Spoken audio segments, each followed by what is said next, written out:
Brother Collab 2.0 showed the authenticity and talent of the next generation of Kapamilya stars. Throughout the individual journeys of the housemates inside the Bahay ni Kuya, they showed us that it wasn't just about them discovering who they are, but also who we can all be.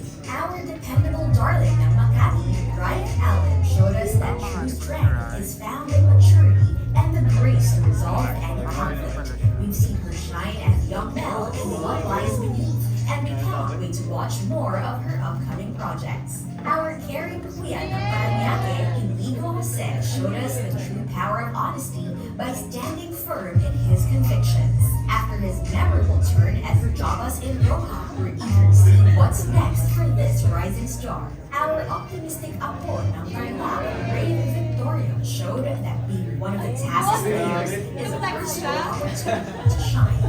As one of the star freshest faces, his future looks incredibly bright and is something to look forward to. We also have our courtside partner ng Albay, Fred Moser, who showed us that being tough also requires the courage to be sensitive. Also one of Star Magic's newest faces, his name is definitely one to look out for. Our determinado Eliza Borromeo showed that closed doors can open once more with enough determination. She has already appeared on screen in her performance as young Alice in What Lies Beneath, already proving her potential in the acting scene. Our realist diva ng Camarines Sur, Carmel, showed that knowing your worth and having the ability to bring light to everyone matters. Beyond the house, we all know and love. Known for bagging the grand champion title of It's Showtime's Tawag ng Tanghalan School Showdown, and with the release of her latest solo single, Stay, Carmel is ready to take the music scene by storm.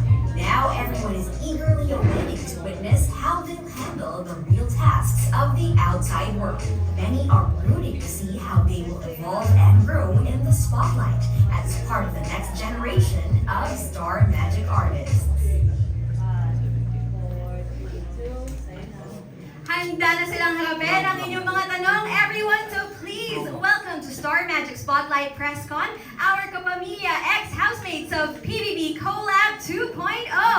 Please welcome Raik Allen, Inigo Jose, Ray Victoria, Fred Moser, Eliza Borromeo, and Carmel Collado. Hello, okay, I'll give you the chance to say hi to everyone, greet everyone one by one. Okay, let's start with you first, Fred. Hi everyone, thank you so much for coming to support us. I hope you all are having a great day and enjoy! Fred, naalala mo ba yung moniker mo? Pwede ba magpakilala ka ulit dun sa Sure. sa camera dito? Oo. Hi guys, my name is Fred Moser, ang courtside charmer ng Albay. Yay! Okay, let's start with that. Go ahead, Inigo. And then greet. Hi guys, I'm Inigo Jose, ang caring kuya ng Paranaque. Maraming salamat sa supportan yung lahat and let's enjoy. Bago pa tayo mag-start, kumakanta na po siya. So, abangan niyo po yan mamaya. Nagpapasample na siya dito. Patulo kay Carmel. Yes, yes! Abangan niyo po yan. Reeve? Sample. Hello everyone, I'm Ray Victoria, ang optimistic apo ng Tarlac. Itanong niya na po lahat ng gusto niyong itanong at enjoy po tayo. Wow! Parang challenge, no? Itanong niyo lahat ng gusto niyo itanong. Okay, go ahead, Raik. Hi everyone, I'm Raik Allen, ang dependable darling ng Makati. I hope you guys enjoy and thank you for coming. Thank you, Raik. Ang napakababang energy ni si Carmel. What's up, mga people? What's up? Hello everyone, I am Carmel Collado, ang realist diva ng Camarines Sur. Ganon kumati, guys! Ganon! Kasi takali, dapat energy tayo. Yung mga ganitong oras ko kasi pinapatulog ako ng lola ko. Totoo. Tapos may panghampas ko siya pag hindi pumikit yung mata ko. Kaya ganito parang energy dapat, guys. Okay, and Eliza, dapat ganun din. Joke lang, joke. Nakaka-pressure ayoko na dito sa pwesto ko. Hello everyone, I'm Eliza Borromeo, ang determinadong dilag ng Cavite. And thank you so much po sa lahat po na nandito ngayon. Sana po mag-enjoy po kayo and sana po masagot po namin lahat po ng gusto niyo pong malaman tungkol po sa amin. Yay! Okay, thank you guys for being here. Alam namin sobrang busy nyo na, lalo na pagkalabas nyo ng bahay, diba? I mean, it's only been over 2 weeks since the big night. Pero syempre before that, ang dami nyo na rin ginagawa. So gusto namin kayong kumustahin. Pero bago yan, doon muna tayo sa napanood nyo na video. Ano yung mga reactions nyo na napanood nyo? Meron ba kayong nagulat na, hala, pinalabas pala yun. Yung ginawa namin sa bahay ni Kuya, mga ganyan. May napansin ba kayo sa video? Sige, right, go ahead. The video here. Yeah, anong masasabi mo doon? The first clip was from 2022. I look so young. My hair was so short pa. Grabe. Gulat ako. Sabi ko, hello? Tagal na nun ha. Yes, ganun ka galing po ang ating researchers sa Star Magic Spotlight Presscon. Palakpakan po natin sila. Oo, grabe po sila makahalukay sa baon. Okay, how about you, Carmel? Nakita ko po talaga yung difference ko nung unang pagpasok ko. Big difference doon. Over kasi sa Lafang. So grabe, meron before and after. Thank you po sa mga sponsors namin sa loob. Talaga namang nabusog kami sa pagkain at sa pagmamahal. Hoy, nagda-diet na ako ngayon, guys. Kaya leather muna tayo para natatago yung mga something else natin dyan. Pero grabe, yung editing skills, 100%. Yes, thank you so much po. Na-appreciate po namin yun. Saka ngayon ko lang din po ulit na panood yung VTR po namin. Grabe. Yes. Yung hopefuls pa kayo, Yes, yes, bago of pumasok. course. Diba? Feels like a lifetime away for sure. Okay, go ahead, Eliza. Ako po kasi nung unang beses na lumabas po ako, nakapanood na po ako ng ibang clips. So nung napanood ko po ulit ngayon, parang ang gaan po ngayon sa pakiramdam na nakikita ko po yung sarili ko na nag-enjoy po ako sa loob. Eh nakita ko rin po kasi sa sarili ko na happy po talaga ako sa loob. So ngayon na nakita ko po ulit parang perfect. Nahawa ka rin dun sa ano? Yes. Sa positive vibes. Okay. How about you, Fred? Ako naman, sobrang namimiss ko talaga yung bahay ni Kuya kasi di ba yung VTR, wala kaming idea kung sino papasok. Parang everything's a mystery. Kaya ngayon, habang pinapanood ko po yung VTR namin, sobrang nakakamiss lang talaga. Like, sobrang dami rin pagbabago sa amin lahat. So, yeah, that's it naman. Nabanggit mo na lang din na nagulat nga kayo, hindi nyo alam kung sino yung mga makakasama nyo. Pero doon kasi sa pagpasok nyo, lahat kayo biglang sumisigaw na, ah, ikaw! Ikaw! I know it! So talagang before that, hindi nyo talaga alam. Doon nyo lang nalaman. Na-surprise kayo. Yes po. Ay, parang may ibang surprise. Ako po talagang promise, wala ako po talagang kilala. I mean, kilala ko po sila, pero sila po, hindi nila ako kilala. Pero sila magkakakilala po sila over ng mga reaction Ate, niyo. ako naman, nakikita ko na to si Carmel. Hindi pa kami pumasok nun.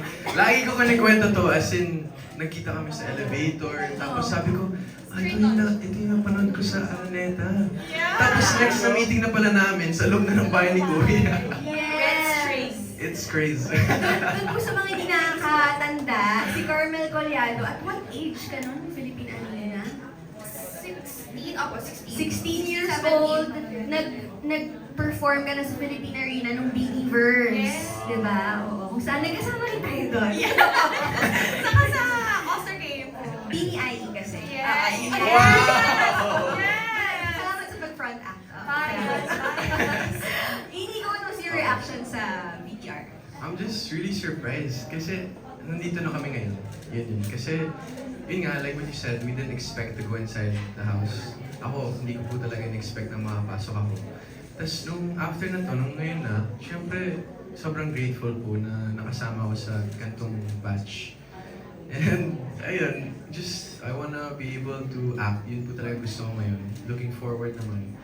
Acting po talaga gusto ko. Sa singing, si Carmela bahala doon. Yes. Actually, sila on pa naman ng bahay ni Kuya, nagpapaturo na siya. Nagpapaturo na ako. Saka si Rave. Yeah. As in, tapos Araw parang gabi. nire-request. Sample na ako. Sige nga natin gawin kasi excited talaga kayo. Ano na naman gusto?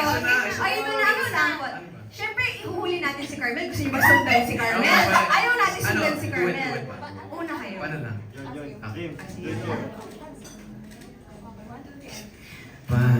Panalangin ko sa habang buhay, makapiling ka, makasama ka, yan ang panalangin ko. Sorry, hindi kami nakapag-practice. Okay na yun, okay na yun. On the spot po talaga yun, impromptu po. Pero naman natin, sila Carmel, grabe yung chemistry. And Rave, sabi nila, ikaw rin gusto mo. Okay, Pero sama. dapat may sample din. Next question po. Uy, hindi nga seryoso! Kasi ba't mo Uy, ano ka ba? Tayo lang naman to. Wala naman nakakapanood. Okay. Tayo lang.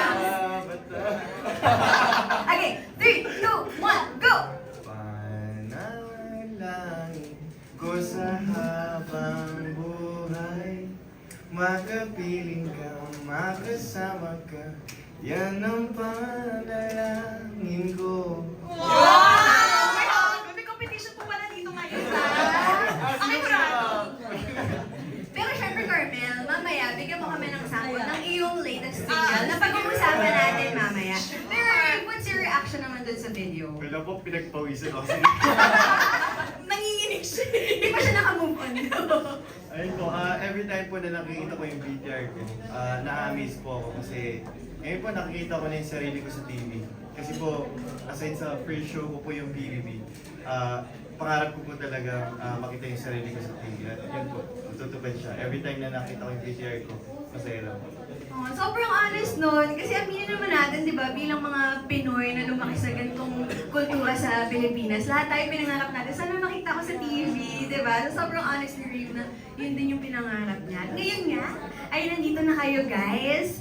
Congratulations sa pagtagumpayan nyo, na-survive nyo ang PBB journey ninyo. So, let's start with our first question. Okay, ready na ba kayo? Hindi po kami nakapag-review. Okay, ito very easy lang naman yung una kong babasahin na question. This is from Cinema One. What is your message for Big Brother ngayon na nasa outside world ka na? Oh, pwedeng kung may galing kayo kay Big Brother, ilabas nyo ngayon. Anong message nyo kay Big Brother? Who would like to start? Ravi, ikaw naman. Lagi ka huli. Ikaw naman yung una. Ako po, gusto ko lang sabihin kay Kuya, sobrang thank you. As in, thank you talaga, Kuya. Kung dahil sa'yo, nandito ako ngayon. At ang dami mong lessons na pinarealize sa akin. Kapag nahihirapan ako dun sa bahay, talagang siya talaga yung makakausap mo yun, makakatulong sa'yo. At napakalaki ng binigay niya sa career ko ngayon. Yun po. Wow. Okay, bago tayo magtuloy sa ibang messages, nabanggit mo na rin na ang daming lessons na natutuhan inside. Ano yung isa sa lessons na cherish mo forever? For me po, yung pagiging mas open po, na hindi mo naman kailangan, like, sa sarili mo lang lahat ng problems mo. Kasi may mga friends ka, may family ka, para hindi siya masyadong mabigat. Para, okay lang naman maging weak minsan eh. Hindi naman tayo laging strong, di ba? Okay lang yun. At makikita natin yung tao na makikinig sa atin. At yun, mga kaibigan ko at si Kuya. Yun po yun pinaka-lesson sa akin. Sobrang laking lesson nun na ang daming hindi makatanggap nun, especially kahit na matanda na sila. Lalo na pag tumatanda na, feeling mo, hindi ko pwedeng i-share yung problema ko sa iba, di ba? Kasi baka nga maging weak ako. Lalo na sa boys, usually, ayaw nilang nagpapakita ng signs of weakness. But, you know, that's a nice lesson that you've learned inside the house. How about you, Inigo? Message kay Kuya. Para sa akin natin, message ko kay Kuya, syempre thankful din ako, same with Reeve. Kasi bago po ng showbiz industry, nasa modeling lang po ako. Tapos nabigyan po ako ni Kuya ng opportunity para magpakilala sa taong bayan. And ngayon po, chine-cherish ko lang po yung mga opportunities, yung mga doors na nagbubukas para sa akin. Tsaka not taking it for granted din. Tsaka po sa kay Kuya, syempre, kahit di ko siya kilala. ang dami ko po natutunan sa kanya. And sino ba di ko? Comment down below, face reveal ni Kuya. Para mag-viral tayo. Yes, please. Naku, magugulat kayo. Wow! Ay, ate ka lang mo? Grabe mo revelation! It's a mystery. It's a mystery. At nabanggit mo na rin yung mga marami ka natutuhan. Ano natutuhan mo sa loob ng bayan? Everyone, sige, mag-share na tayo ng one lesson that you've learned inside. Lesson naman para sa akin na natutunan ko sa bahay, syempre yung nagkaroon kasi kami ng usap ni Kuya about not running away from your problems. Kasi syempre pag nasa labas, madaling takbuhan mga problema eh. Pero nung nasa loob talaga ako, dun ko po na-experience yung pagharap ng problema talaga. Kaya very grateful kasi yung mga ganong experiences, dun ka talaga mag-pressure and then makakapag bago ng mga na-form mo na sariling mga values or pananaw sa buhay. Kaya grateful ako kay Kuya kasi dahil sa kanya, natutunan ko yun, pagiging open din. Same with Reeve. Yun talaga po yung natutunan ko doon, yung not running away from problems and just being open as well. So, ayun. And grateful din kasi, ayun nga, lahat kami magkasama ngayon, us 20. So, just excited for what's to come. They're all full of gratitude tsaka yun nga, learnings from inside the house. Oo. Thank you. Thank you po. Okay, and Fred. Ako naman, if Kunwari ito si Kuya. Yan. Message mo kay Kuya. Dear Kuya. Hindi joke lang, pero if I had to give a message to Kuya right now, siguro, I would like to thank him talaga. And I wanted to let him know na super grateful ako sa kanya. And nabigyan niya ako ng magandang opportunity. And it was a huge chapter of my life. Ang dami kong natutunan. I had to meet a lot of amazing people na mawagtiwalaan. At pwede mo kausapin kung may problema ka. Kaya siguro sa mga learnings ko rin sa bahay ni Kuya, siguro the biggest one is accountability. Kasi usually outside, I can just run away from my problems. But Kuya and with the help of the housemates made me realize that na kaya ko naman pala harapin yung mga problema na yun. Kaya yun, I would say that was my biggest lesson inside the house. Wow! Palakpakan naman natin si Kuya. Grabe, na-touch talaga niya yung lives ng ating mga kabataang Pinoy. And I'm sure alam nyo, hindi lang kayo, pati yung mga nanonood na nakarelate sa sitwasyon nyo, sila rin natutuhan din nila yun. Okay, how about you, Eliza? Ako po gusto ko lang din po magpasalamat po ng super kay Kuya kasi kung hindi rin po dahil sa kanya, hindi ko po may papakilala yung sarili ko sa mga tao po. And kung hindi rin po dahil sa kanya, hindi ko rin po ma-realize yung mga ibang bagay, yung mga mali ko. And ayun po yung isa ko po natutunan na kahit mali or tama, may consequences po talaga na nahaharapin. And na-realize ko rin po na kasi si Kuya po, lagi niya po nire-remind sa akin na maging matatag po ako. Kasi marami po talagang time sa loob ng bahay na pinanghihinaan po ako ng loob. Pero si Kuya po, hindi po siya nagkukulang sa pagpapaalala sa akin na kailangan ko po magtiwala sa sarili ko, na kailangan ko po maging strong sa lahat po. And ayun po yung talagang binaon ko po hanggang dito po paglabas. Ano yung time sa loob ng bahay ni Kuya na parang feeling mo gusto mo na mag-give up? May isa bang instance na talaga nag-stand out for you na talagang gusto ko na mag-give up? Nung first time ko po maging leader po sa lead task, kasi hindi po talaga ako magaling mag-lead. Alam ko po yun sa sarili ko. So, nung time po na yun, di ba, nakakatawa kasi po lagi ko po sinasabi kay Carmel po na last round ko na to, hindi ko nagagalingan sa susunod. Pero pag nandun na po ako sa mismong task po, hindi ko po alam kung ano nangyayari, pero ang bilis ko pong makuha yung tamang sagot. So parang nung time po na yon, sinasabi ko lang po sa sarili ko na ayoko talaga maging leader. And hindi ko po alam kung paano ko po i-lead po yung grupo po namin. Ayun po talaga yung nahirapan po ako sa loob po ng bahay po ni Kuya. But it's nice that you discovered na kaya mo pala, di ba? Pag nandun ka na. Na-nominate ka lang yung grupo po namin kay Tita Paul. Ayun lang yun. Sorry, That's like a legacy. Yun lang. But ang importante, you tried, di ba? Okay, Carmel, how about you? Ako naman po yung message ko po kay Kuya. Yan, si Kuya, literal na Kuya. Hi Kuya! Sa ating cameraman dyan, na talagang tropa ko naman. Since 11 years old talaga ako nandun siya. Anyways, kay Kuya, hi Kuya! Hi Kuya! This is your realest diva, Carmel. Gusto ko lang po magbigay ng update sa inyo kung nasan na po kayo dahil hindi ko naman po na kayo nakakausap. Pero andito po ako ngayon sa outside world at patuloy at unti-unting pinapakilala po yung sarili ko. Kasi si Kuya po, isa po siya sa naniwala po sa akin. Eh ako po, grabe po may part po na parang, hindi naman po talaga ako naniniwala sa sarili ko, self-doubt. Sabi niya, nandito ako, naniniwala ako sa'yo, nandiyan yung pamilya mo, maraming nagmamahal sa'yo. Eh nung time po sa confession room kami, sabi ko, Kuya, paano mo nasabi? Wala naman ako nakikita mga taong nagmamahal sa akin. Sabi ko, maniwala ka sa akin. Paglabas ko, Books, pangalan ko, Chean. Sisigat na, Chean. Sabi ko, ay Kuya, tama ka nga po pala, Kuya. Parang may mga tao din po pala talagang nagmahal at patuloy na nagmamahal po sa akin. Naguluhan ka ba nun nung paglabas mo? Iba yung ito kasi pangalan? paglakas ang tao. Chean. Tapos paglabas ko po ng bahay, Chean. Tapos napapatanong ako, sinong Chean? Tama ba yung taong lumabas? Sabi ko, sinong Chean? Tapos yung may mga ano po sila doon, parang cardboard na Chean. Tapos pangalan yung mukha ko po yung nandun. Tapos pinaghirapan yung pangalan ng Carmen. Tapos paglabas ng Chean na siya.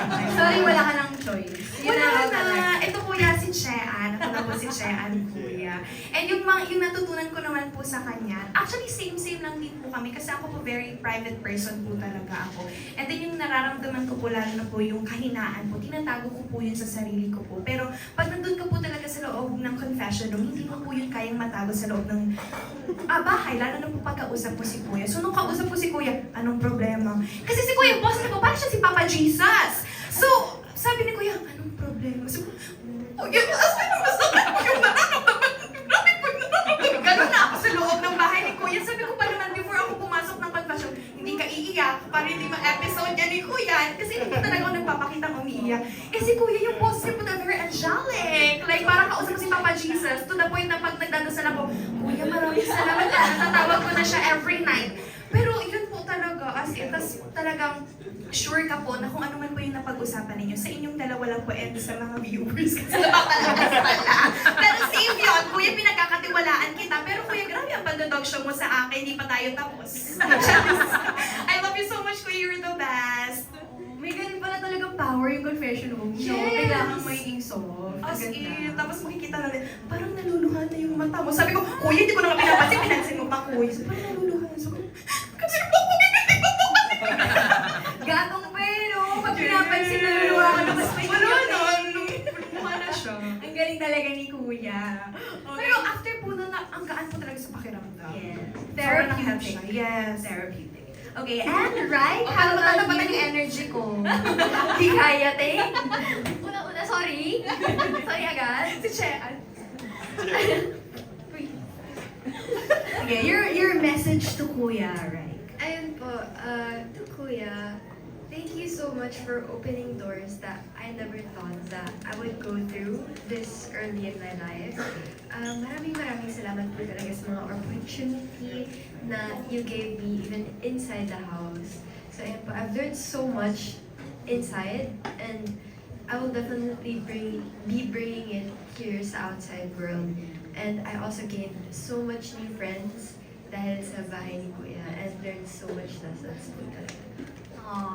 Talaga. Friendship talaga, lalo na kapag gantong mga age group. Parang halos teen edition na kayo eh. Halos, no? Oo. So, talagang yung friendship, sana talaga mapalago nyo pa yan ngayong nasa outside world na kayo. Okay, now let's go to our next set of questions. This is coming from Nika Sabio of ABS-CBN Push. For Carmel. Okay. How did your friendship with Crystal and Eliza evolve after PBB? Paano ba nag-evolve? Nag-evolve po siya through video chat. Kasi hindi po ako pinapayagan ng mama ko pag lalabas sila. Pero kasi one time po, actually mas lalo pong naging solid po yung friendship namin kahit call lang po kami ng call kasi hindi po nag-meet talaga yung schedule namin. Pero one time po, kasi may work pa po ako, nag-recording po ako. Tapos ito, nasa labas po siya. Sabi niya, tala, labas tayo. Mga bandang 2 a.m. po, wala. Nag-video okay kami. Video okay po kami kasi yun na lang po yung time namin. Pero nung time na yun talagang nagamit din po namin yung oras na yun para mag-chismisan, yes, para pumusahin po yung bawat isa. Pero hanggang ngayon nag-update po kami kahit hindi po kami nagkikita, ina-update po namin. Kasi may GC kaming tatlo, yes. At Tres Marias, yun. Pero kasi hindi ko din po talaga ina-expect yung friendship po. Kasi si Ellie po and then si Crystal, magkakilala na po sila. Yun po yung reaction na over naman.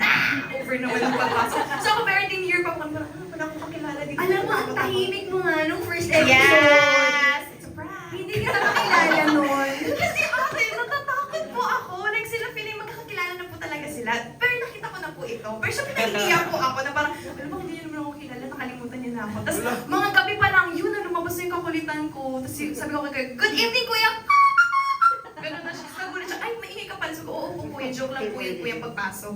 Pero yun, tapos hanggang sa patuloy po. Tapos parehas po kami mga baliw, kaya po friends po kami. Yes, cancer babies po kami kasi halos magkakasunod pa yung birthday namin. July 12 si Crystal, tapos July 16 po, and then July 8 si yes. I'm a cancer too. Ay, dadagdag na natin siya. Meron na kami na-recruit dito. Crystal, 4 na tayo dito. I think pwede mag-host yung mga cancer. Kaya sa mga mag-host? Hindi po.